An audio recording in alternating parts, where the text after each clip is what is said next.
is happening, people? Scarthy Spurs here, back this time with some exciting content. I'm joined by the wonderful Alice from Alex to Talk Football. How you doing, Alice? I'm doing good, thanks. I'm still buzzing about Manchester United winning the FA Cup, so what can I say? Yeah, absolutely. Thank you very much for joining me today. If you're new to the channel, don't forget to smash that subscribe button. It's free to do so. It helps the channel's content grow and improve. Recently got to 2K, so thank you very much for that. If you're listening after on a podcast platform, don't forget to give us a follow and a 5-star review. But we'll crack straight into it. So, Alice, you mentioned the FA Cup win there. What were your thoughts overall on the Man United season? Because you had lots of injuries. You finished 8th outside of Europe, but won the FA Cup, seeing you in the Europa League next year. So, what are your overall kind of feeling? To be fair, the FA Cup has saved our season because I said I don't mind being in the Europa League, don't want to be in the Conference League, don't want to be out of Europe. Like, for me, the bare minimum this season was Europa League, because I think, to be fair, like a club like Man United might be better off in the Europa League right now, just because we're not going to win the Champions League. Like, we've got no chance of it, and it's still a good competition, the Europa League. There's still good clubs in there. You get money for being in there, which helps to transfer the budget. And I said the bare minimum is Europa League. We finished 8th. That was appalling by our standards, especially considering we came 3rd last season. But I think when you take into context the injuries, when you take into context the setbacks we had with, Sancho's having had off-the-field issues, Anthony's had off-the-field issues, everything that Ten Hag's had to deal with, it's been a pretty bad season. I know that. Like, the football's been bad. Like, Newcastle and Chelsea only had a few more points than us, but they do play better football than us. And that's unacceptable. But at the end of the day, we've won the FA Cup. We beat Manchester City and Liverpool along the way. We didn't lose a game to Liverpool this season. I would definitely give this season like a 5 out of 10. Like, if we didn't win the FA Cup, it's looking like a 3. The only reason it's not lower is because we've had crazy injuries. But I'm going to give it a 5, pushing towards 6 because of the FA Cup and we're in the Europa League, which has really saved our season. Yeah, absolutely. I think it has. I think it saved Ten Hag as well, because it was a bad season. But I think he's right in what he says in terms of you had a lot of players out, and times when you've had close to everyone fit. I mean, there's still lots of players out. You had Casemiro, etc. in the FA Cup final, but you look a lot better, especially when you have that setback 4, if you like. So, Alice, what is United's biggest problem at the moment, would you say? A lot of people go, it's the Glazers, it's the manager, it's the players, it's the mentality. What would you, if you had to label it on one thing? I think it's a combination of things. What would you say that one problem is? It's definitely a combination of things, but I think the thing is, and I heard someone say this the other day, we can't rebuild the team until we rebuild the club. And I think ultimately it is the club and the mess that it's been. And I think Ineos have come in and hopefully that changed that, because like Man United haven't had proper people making decisions at the top. They've had bankers, accountants, friends of the Glazers who don't really have any footballing interest making decisions on what we do. And I think that has ultimately cost us a lot, the neglect of the facilities, of certain staff. I don't know if you've heard these stories, but obviously Ineos have come in and they've done a review and they can't believe like how many Man United staff are employed to basically do nothing, and how like the standards of the staff, like even the cleaners don't even do their job properly, and they've just been slating it. And I think, to be fair, like we need to rebuild the team, but we need to rebuild this club and this environment. And I think ultimately that is the number one priority. Yeah, I mean, I'm sure you would have seen, like Old Trafford the other day, it's got water leaking down. That's a prime example. So for you, what would you do with Old Trafford? Would you completely start again with a new stadium? And how important is that to you? Is it something that should come first or should come eventually? It's difficult because there's the history of Old Trafford and everything. But then you just go, because I've been to Tottenham Stadium a couple of times, and you just look at Tottenham Stadium, you think, wow, this is nice. And then you go to Old Trafford and you think, we're Manchester United. Like, what is this? Like, so I do think if you could build like a brand new stadium next to Old Trafford, but almost still keep Old Trafford for like, I don't know, the women's team or the youth, ultimately that would be the ideal scenario. But I don't think we've got the finances for that. No, and as you say, the history of Old Trafford. I mean that's so historic. For Man United, it would be hard. However, what you do see if it is, I think, slowly crumbling. We'll move on to Ten Hag. I mean, there's been a lot of conversations about him recently. So, firstly, do you think he's the right man for the job to get United back to the glory days? And does he deserve time? I think he can do it. I wanted Ten Hag in the first place because of what he did at Ajax. And I think in his first season, considering we finished 7th under Ragnar Gnolly and it was a mess and we'd lost so many key players that summer, for Ten Hag to come in and come third and win us the Carabao Cup, which was the first trophy in over 5 years, it made such a difference. And I think we hadn't won a trophy in nearly 6 years. He's won 2 trophies in 2 years. With only, I think in the whole 2 years he's been at United, he's only been able to play his strongest lineup 3 or 4 times because of injuries we've had across the 2 years. But particularly this season was much worse because Lissandro Martins and Luke Shaw really determine how we play. It's a bit like Mickey van der Ven, I think, for Spurs. You've noticed that one quite a lot. Yeah. I think if someone had asked me this question 10 years ago, I think I'd have been like, sack him. But then because of how bad we were in the league, and like even though we finished 8th, we were getting dominated by teams in like 15th, 16th. But because we've seen over the last 10 years, managers come in, not do well at United, and it's just been this 2-year cycle. That says to me, I think the problem is beyond the manager. And I think 2 trophies in 2 seasons, what he did at Ajax, what he did last season, I think he deserves a season under Ineos for me. Another season, yeah. Yeah, I completely agree. And I think that one thing that all Spurs and Man United fans can kind of share is that we know that our owners don't give and the board don't give managers time. Like I read a stat the other day and I didn't realize it'd been that long. Ange Postecoglou last season was the first Spurs manager to complete a full season in 6 years. I just find that bonkers, a whole season. I mean, I always think the very least you give a manager, you give 12, 18 months. We haven't even given them that 12-month period. I just find that bonkers. But for you, who do you think's had a better season?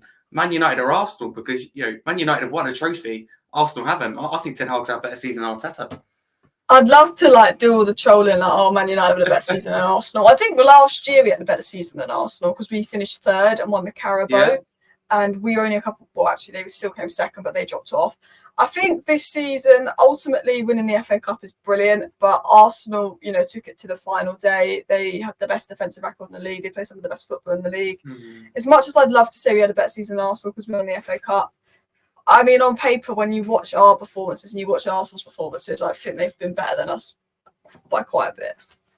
Yeah, and it also pays me to say as a Spurs fan, but I do think they have been the best team in the league. I think they played better football than City and generally consistently perform. And City at times they haven't been great. I think they played us; they weren't great, but they got their win just about.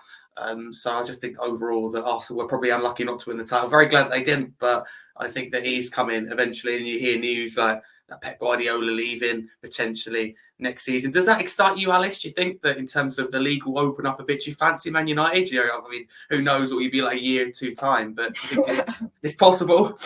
I'm excited for a word without Pep and Klopp. I just hope that this club sorts themselves out because the way it's going, Pep and Klopp leave, well, that's Arteta's time. I don't want Arsenal to win the league because their fans will just not shut up about it. Like, Man United need to sort themselves out. 1 more year of Pep, that's 1 more title for City. Sort yourselves out, United, this season. Get back next season. Take advantage of Pep and Klopp leaving, please. Yeah, absolutely. And I think that Pep and Klopp have been great, but it's always between them two. So, personally, what I'd like to see, like using Spurs and Arsenal, for example, I'd like to see fighting it out at the top, fighting it out in latter stages of competitions, because really the last decade or so, it's really been Europa League kind of Conference League positions that Spurs and Arsenal have been fighting for. So eventually you want to see that improvement. I think as well, between Man United and City, you want to see the title fight go to the final day. You want to see the rivalry. I just think that'd be really, really good. But moving on to Spurs, Alice, what are your thoughts, firstly, on Ange Postecoglou? I like Ange Postecoglou, and I think that he's got potential. I think he needs to be given time. I think the fans need to be patient with him, and I think ultimately, and this is a big question mark because of Daniel Levy, he needs to be back this summer. I think where Spurs were last year compared to this year, they're so much better off this year. I think because they started the season so well, and then they fell off towards the end. With the recency bias, people are like, oh, Ange has been found out negative about Ange. But at the end of the day, if you'd have said to you a year ago, next season, Ange Postecoglou is going to get you 5th place, you're literally a point off basically getting top 4. And, you're going to play good football to begin with, but then it's going to drop off and you're just going to grind out results to the end. I think most Spurs fans would have taken 5th place a year ago if someone said that's the season. And I think, again, with the injuries you've had, Mickey van der Ven was a massive one for you. You had the whole scenario playing fullbacks at the back. You don't have much depth at the back as well. Like a lot of clubs have had injuries, but I think Spurs definitely haven't had the best depth. So when they do get injuries, there's like Emerson Royale centre back at times. So I think that's a good season for Spurs. I think Ange should be given another full season with the right recruitment. I think he needs a DM. I think he needs probably a striker, a winger, and definitely some depth at the back. So if you could get 3 key signings in and maybe 2 signings for depth, I think you could build something great. Yeah, I absolutely agree. And I firstly agree with what you about the transfer window. I think that's exactly what we need, but also patience. It's been a frustrating end to the season, absolutely. And there's been some bad moments in it. 3-0 at Fulham, 4-0 Newcastle. But overall, we actually I think majority, if not all, Spurs fans would have taken 5th place. Finished 8th last season. It was awful. We lost Harry Kane. Postecoglou came in. There was a lot. You listen to someone like Paul Mercer, for example, was like, we're going to finish in the bottom half. They're going to be fighting down the bottom. And, it didn't sound like a silly thing to say at the time. So I think that he's done really well because when he came in, it was really a broken fan base. There's a lot of protest about the owners. There's a lot of division. There's a lot of problems everywhere. But just kind of from day one, got us all together and with that record right at the start. So some people go, would have been nice if it started off badly, then turned good and ended the season good. Of course, it'd be better feelings now. But still, would the fans have given him that long if it started badly because of what we'd seen in the last year or so. So I think you're completely right with that. Is anyone that, player-wise, that stood out to you, Alex, for Spurs? Obviously, you mentioned Mickey van der Ven there. Is anyone else you think, they've done really well, or they've improved from last season, or they've come in and done a good job? Yeah, Romero as well. I think your centre-back partnership works very well. I think they just need a bit more protection from the midfield. Vicario surprised me. I wasn't super familiar with him. I think he's been decent. He's got a few liabilities from set pieces and stuff, but that's not just on Vicario. I think that's Spurs in general. Pedro Porro's one that's impressed me as well. I think he's had a pretty good season. I think he's had times where he's not been amazing, but I think for the most part he's had a good season. Same with the doggy. I think your back 5 has been quite impressive, which is crazy because you do concede a lot of goals, but I think that's come from the midfield really. I'd say they were the ones that surprised me those, but I think Romero and Mickey van der Ven were your 2 best performers for me because I think you've had some good performances from Maddison and Sarr, but there's not been that consistency there. Son, again, good performances, but I think he's lacked that consistency. Yeah, absolutely. And you did mention it earlier. I think that number 9 as well. Also, obviously the 6 to protect the defence because personnel-wise, I think that defence is quite strong. But obviously, he's letting in a lot of goals, but not getting much protection for the midfield. I think Basima's fallen off a little bit, etc. as well. So no, I completely agree with you on that. What do you think the aim for Spurs should be next season? Is it getting back into the Champions League? Should it be winning a domestic trophy? Obviously, no trophies since 2008. What should be the aim? I think what would be really good for Spurs is for you guys to win an FA Cup, a Europa League, a Carabao Cup, because I think you need that as a club.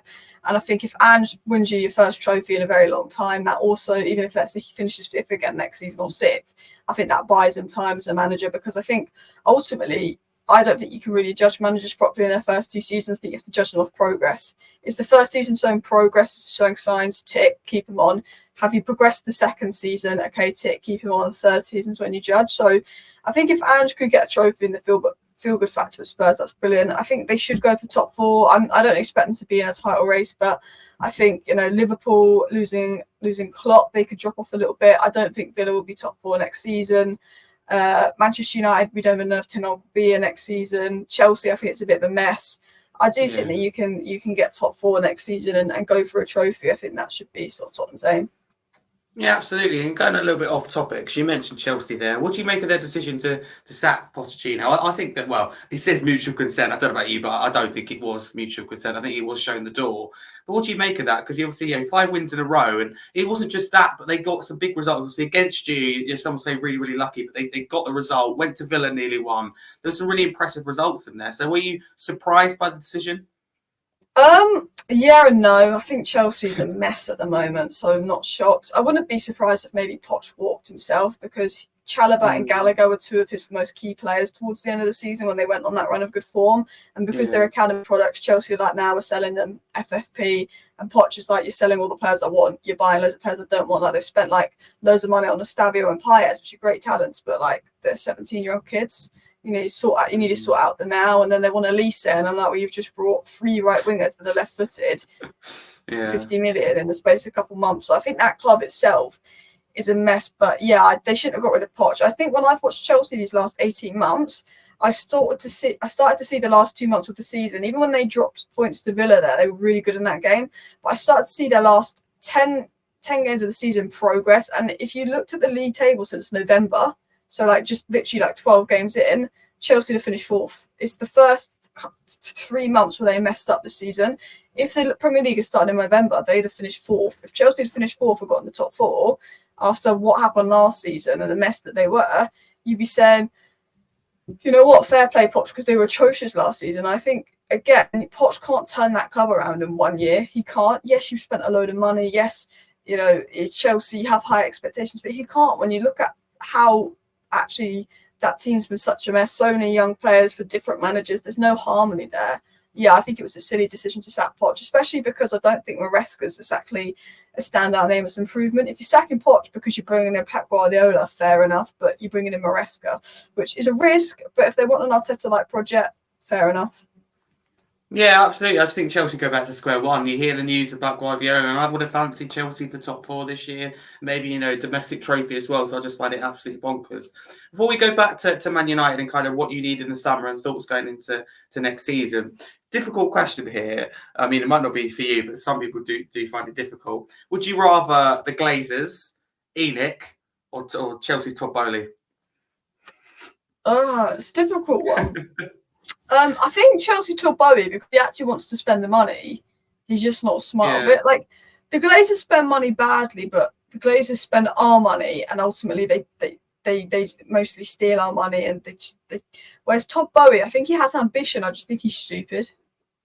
Yeah, I think he doesn't understand football. I think that's all it is. He's willing to put the investment. So I think Bowley, but he steps away from football and just does the investment bit. But for me, he just feels the need to get too involved. And what I didn't get with the Pochettino thing was he's like, he constantly said, even when they were losing, we're seeing progress, you know. And then in the end said, we got sixth. And everything sounded really positive and rosy.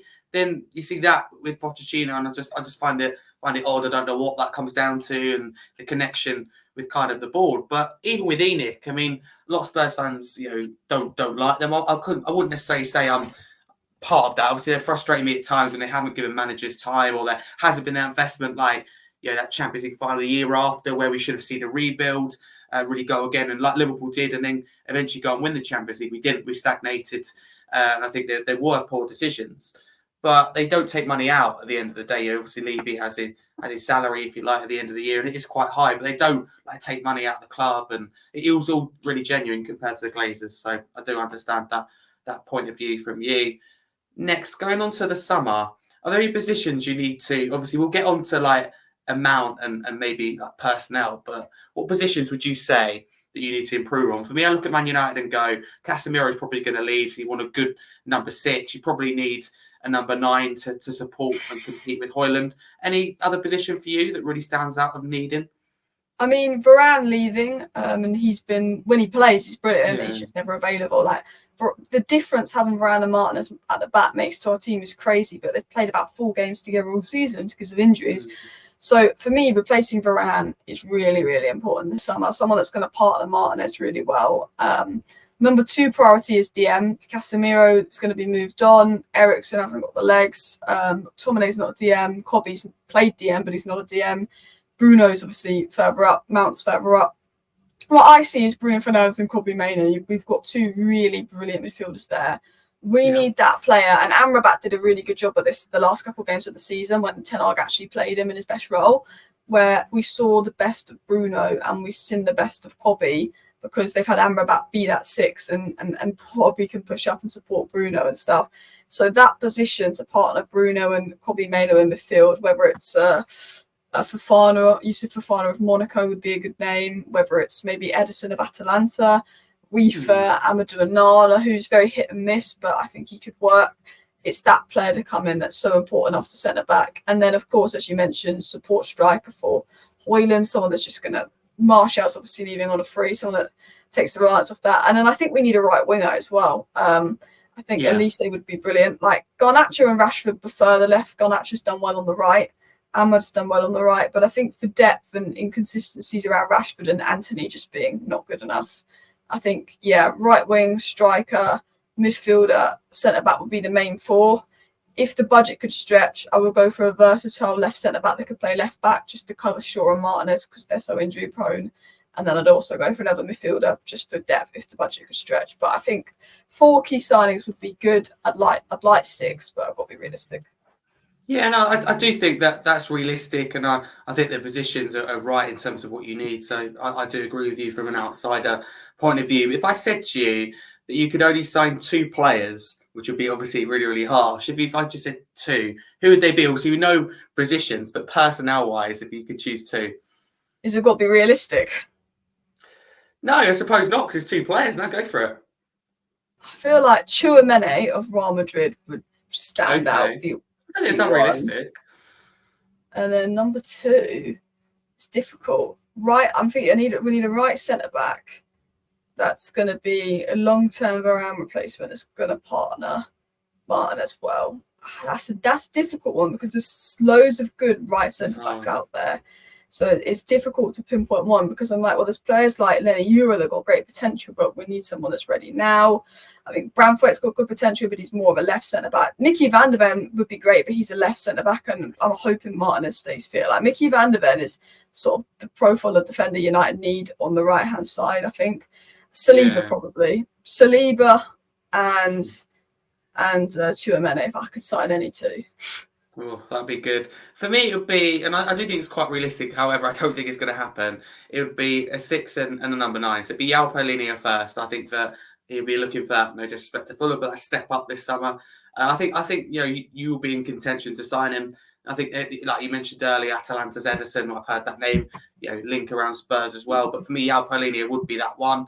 And Alexander Isak maybe up top. But I'm open to who's up top. I wouldn't say no to Solanke. I wouldn't say no to Mateta, the form he's in.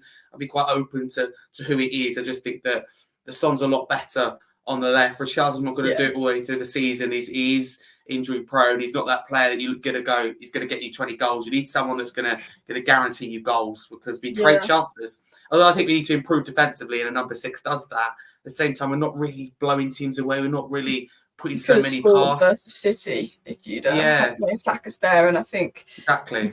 You dominated the game, but you couldn't finish. I do think it might be a risk because he's young, but Benjamin Sesko could be the Harry Kane. That's a good shout. That's a very, very good shout, actually. But you look at that City game, it was really Pape Matar Sarr, who's really an 8 up top. Really, he was the box to box midfielder, and we're wanting to win the game. And there's no one really that you go, Son is the only one really that is going to get you a goal, and he just wasn't at his best. Now, a little bit of a reverse question. If I said to you that you could only sell 3 players, who would you sell and why? I've got to think who's going to bring us the most money in. Sancho, I think if you could sell him, I think you could get 40 million for him. Yeah. Greenwood for obvious reasons as well, and that'll be pure profit because of FFP. Yeah. And then the third one's difficult because I want to say Anthony, because I would sell Anthony. He'd probably be the first name I sell, but I don't think we're going to get more than 20 million for him. That will be a 60 million plus loss in PSR and all of that stuff.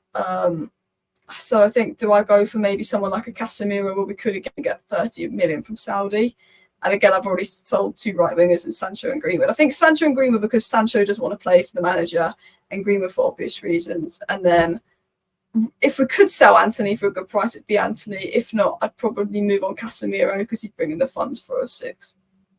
Yeah, if I was United, Ten Hag or anyone associated with United, I'd be looking to move on Casemiro. I think he's a class player, but I think that and I think Eriksen as well. I think that they've got to a point where they've maybe gone on a little bit too long and, the legs can't quite keep up. For me, for a Spurs point of view, in terms of 3, I would sell. I don't know how much profit they'd bring in. If we're looking for profit, it'd be someone like Pierre-Emile Højbjerg, for example, a year left on his contract, and quite a few clubs would take him as a DM. I personally really like him, and if I was Postecoglou, I'll keep him because I think there's times that, I always picture as I think we're a long way away from him. Let's say you get to a final, you're winning 1-0, you want to hold on. Sometimes you have to grind out that result, and players like Højbjerg, tactical fouls, and I just think that he's very good at that side of the game. So I would personally keep hold of him. Profit-wise, you'd sell him.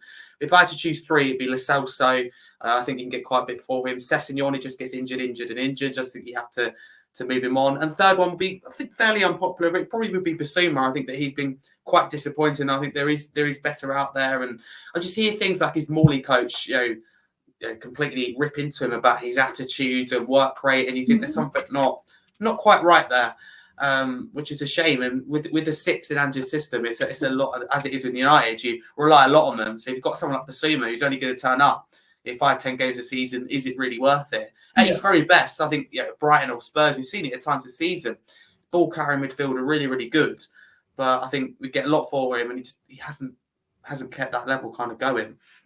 So moving on to next season, what are the aims for you for Man United? Or what should the aims be, should I say? Obviously, 1-2 trophies under Ten Hag. Is it another trophy? Is it top 4? Or is it further than that? I think it is. We've got to push to get back into the top 4. We did it in the first season. We didn't do it in the second season. We're in the third season now. We need to be pushing top 4. And I think top 4 in a trophy would be a great season next year. I think we're not going to win the league. I think Europa League, top 4, I think that's what we need to go for. But it's more, for me, do we see progress? Do we see what Ten Hag is trying to do? I think that's a big part of it. If we can see progress, a style of play from Ten Hag, I'd say probably that. So top 4, progress, and hopefully a trophy on top. Yeah, okay, fair enough. I think that's good. I think compared to what you've done, I think that's realistic. I think Ten Hag can definitely achieve that. Now, where do you think both United and Spurs will finish? You have to predict. Let's say in the league firstly, but where are they finishing for you? Right now, it's so hard to predict because we don't know the transfer and we don't know the manager situation. But I'd probably put Tottenham 4th, Man United 5th right now. I think you might finish above us, but it depends who spends better because I think I don't know, it's difficult. We should finish above you next season if we get our recruitment spot on and stuff. But I don't know, I do think you have a better base to your squad at the moment, weirdly. Even though you spent a lot less money, I think you've got, good base in Mickey van der Ven and Romero. I think Maddison will become good. I think you just need that player in attack and that number 6. I think if you get a proper number 6, a proper striker, that's massive for you. And then probably another winger because I think Brennan Johnson's looked a little bit better coming off the bench. Okay. No, I think so. I think I look at players and like an unpopular thing among most Spurs fans at the moment is I would sign someone like Timo Werner as an option to come off the bench. I just think for 16 million, a player of his kind of experience, and I look at this team and it does lack experience. I'm not going to sit here and go, Werner should start 30, 35 games, but when you're in Europe as an option to come off the bench, a little bit of pace, a little bit havoc to defenders, I think that could be good. But yeah, that kind of wraps us up nicely. So, thank you very much, Alice. Where can people find you? Thanks for having me on, Harry. First of all, guys, please do subscribe to Harry's channel. He does great content. And if you want Man United content, go check out Alice Talks Football. If you want general football content, where I do videos on Spurs every now and then, it's Aquila Football, which is basically just Alice spelled backwards football. Thank you very much. There we go. No, thank you very much. Go make sure to subscribe, to follow to Alice. He does a lot of daily content, a lot of top content, some of the very best, if not the best out there. So thank you very much. But if you're new to the channel, don't forget to smash that subscribe button. It's free to do so, and it helps the channel's content grow and improve. They've got a lot of content, England content as well, coming this summer, as well as more interviews like this. So very exciting time for the channel. If you're listening now on a podcast platform, recently joined also Apple Music on top of Spotify and Amazon Music. Don't forget to give us a follow and a 5-star review. This won't apply to you, Alice, but come with you, Spurs. You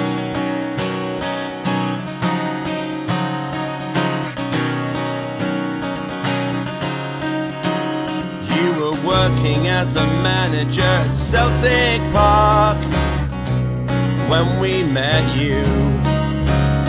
We picked you out, you shook us up and turned us around. You've turned us into something new.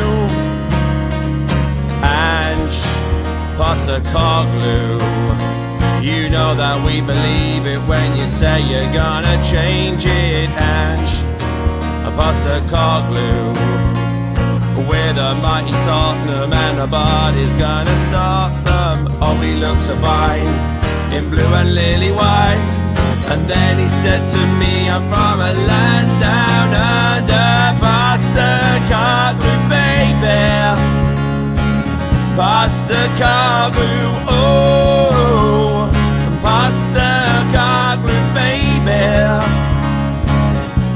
the car glue, oh. Pass the car glue, baby. Pass the car glue, oh. Pass the car glue, baby. Pass the car glue, oh.